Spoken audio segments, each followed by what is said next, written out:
다들 안녕하세요. 프로토 91회차 토신 정보방 환급 인증합니다. 당첨금은 세후 금액인 거 알고 계시죠?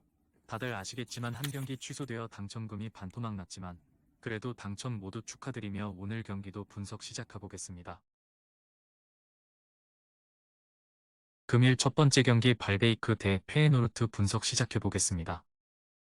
발베이크는 지난 라운드 원정 경기에서 로테르담에 패했다. 전반을 수비로 잘 버텼지만 페널티킥 선제골을 허용한 이후 경기 흐름을 내주고 말았다.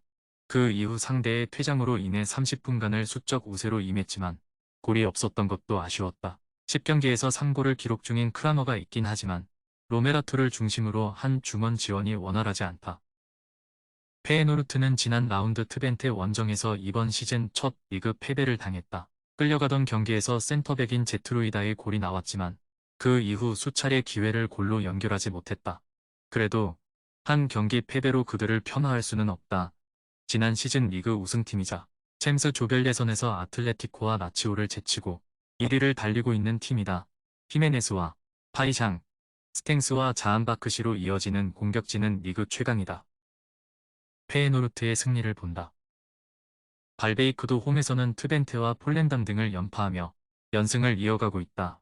그러나 시즌 첫 패배의 충격을 털어내기 위해 전력을 다할 페에노르트의 기세를 꺾기는 어렵다. 팀버와 제루키의 중원 지원도 기대할 만하고 히메네스가 상대 수비를 몰아칠 페에노르트가 승리할 것이다. 토신 최종 조합은 영상 아래 고정 댓글로 말 걸어주시면 토신정보방에서 무료로 공유해드립니다. 제발 손해보면서 토토하지 말고 다같이 웃으면서 즐겁게 베팅합시다. 함께 하실 분들은 부담 갖지 마시고 편하게 말 걸어주세요. 금일 두 번째 경기 AC 밀란 대 우디네세 분석 시작해보겠습니다. 밀란은 최근 리그 2경기에서 승리를 챙기지 못한 것을 비롯해 챔스까지 3경기에서 승리가 없다 때문에 이 경기에서 분위기를 바꾸고 다음 주 중에 있을 파리와의 챔스 경기를 준비해야 한다. 그래도 지난 주말 경기에서는 나폴리 상대로 선제 2골을 넣는 등 나아진 경기력을 보였다. 지루의 최전방 움직임이 살아났고 레앙도 건강하게 이선을 이끌고 있다. 우디네세는 최근 리그 4경기 연속 무승부를 기록했다. 쉽게 상대에게 흐름을 주진 않고 있지만 개막 10경기 무승은 심각하다.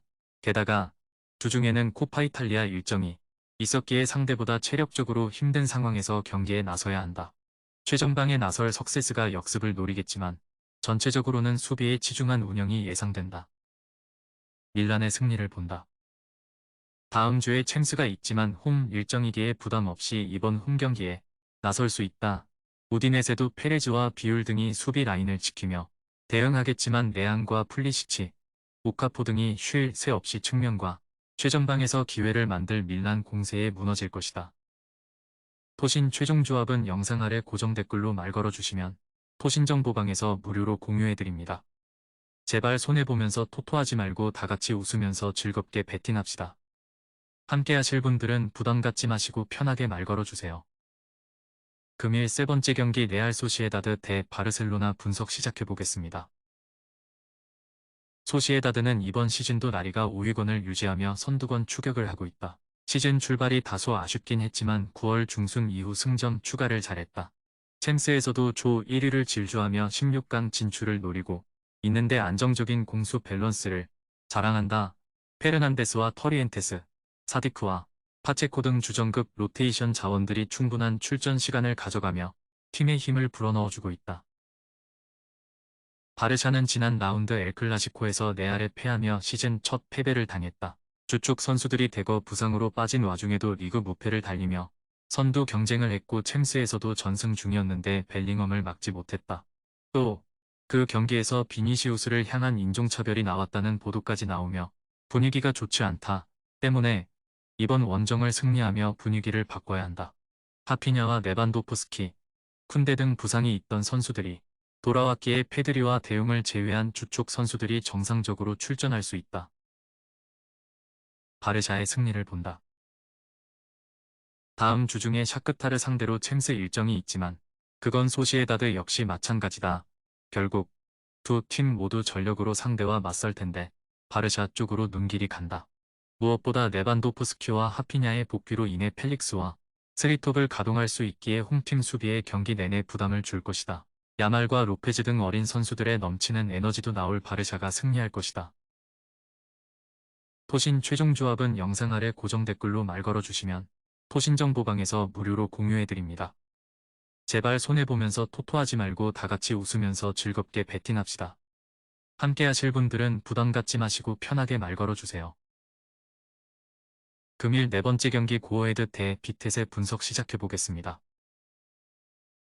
고어헤드는 이번 시즌 리그에서 가장 놀라운 팀이다. 4위 이후로 승점 차이가 크지 않은 에레디비지에지만 10라운드를 마친 상황에서 5위를 달리고 있다. 시즌 전만 해도 강등 후보로 평가되던 팀이었는데 멋지게 반등에 성공했다. 최근 3경기에서는 1승 2무를 기록 중인데 헤라클레스와 로테르담 등 쉽지 않은 팀들 상대로 한 골도 허용하지 않았다. 베테랑 센터백 노버가 이끄는 수비 라인이 매우 안정적이다. 비텟에는 극도로 부진하던 시기를 벗어났다. 페에노르트 원정에서 패하긴 했지만 그 경기를 제외한 3경기에서는 패배가 없다. 핸드릭스와 핀토, 오로즈 등 수비 라인이 안정을 찾았고 틸레만스의 중원 존재감도 살아났다. 그러나 역시 문제는 최전방의 골 결정력이 떨어진다는 점이다. 고어헤드의 승리를 본다. 두 팀은 모두 주중에 네덜란드컵 대회 일정을 치렀다. 그러나 로테이션을 가동하며 상대를 압도한 고어헤드와 달리 비텟에는 주전 대부분을 내보내고도 하브리그 팀 상대로 고전했다. 시즌 경기력이 그대로 나온 모습이었다. 에드바르센과 아데카네, 빌럼슨의 스리톱이 홈에서 가동될 고어헤드가 상승세를 이어갈 것이다. 토신 최종 조합은 영상 아래 고정 댓글로 말 걸어주시면 토신정보방에서 무료로 공유해드립니다. 제발 손해보면서 토토하지 말고 다같이 웃으면서 즐겁게 베팅합시다. 함께 하실 분들은 부담 갖지 마시고 편하게 말 걸어주세요. 금일 5번째 경기 마르세유 대 이로SC 분석 시작해보겠습니다. 마르세유는 지난 라운드 경기가 취소됐다. 프랑스 남부 대도시 아이버린 리옹과 경기가 준비되어 있었는데 상대 구단버스에 돌을 던지며 그로소 감독이 크게 다쳤기에 경기가 진행되지 못했다. 다소 어수선한 상황에서 나서는 이번 경기에서 승리하며 분위기 전환을 하려 할 것인데 사르와 은디아에 등 빠른 발로 상대 수비를 공략할 윙어들이 경기를 주도할 것이다. 이른 리그 선두를 달리던 모나코를 지난 라운드에서 꺾었다. 홈에서 랭스에 패하며 다소 버벅이긴 했지만 최근 4경기에서 3승 1무를 기록하며 반등에 성공했다. 데이빗이 이번 시즌 기복 있는 경기력을 보이지만 야지즈와 제그로바, 우나스 등 이선의 지원은 확실하다. 접전을 본다.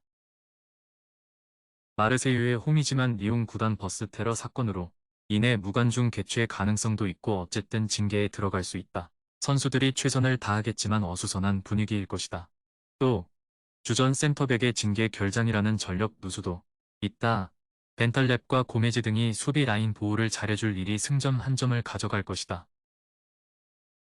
토신 최종 조합은 영상 아래 고정 댓글로 말 걸어주시면 토신정보방에서 무료로 공유해드립니다. 제발 손해보면서 토토하지 말고 다같이 웃으면서 즐겁게 베팅합시다. 함께 하실 분들은 부담 갖지 마시고 편하게 말 걸어주세요.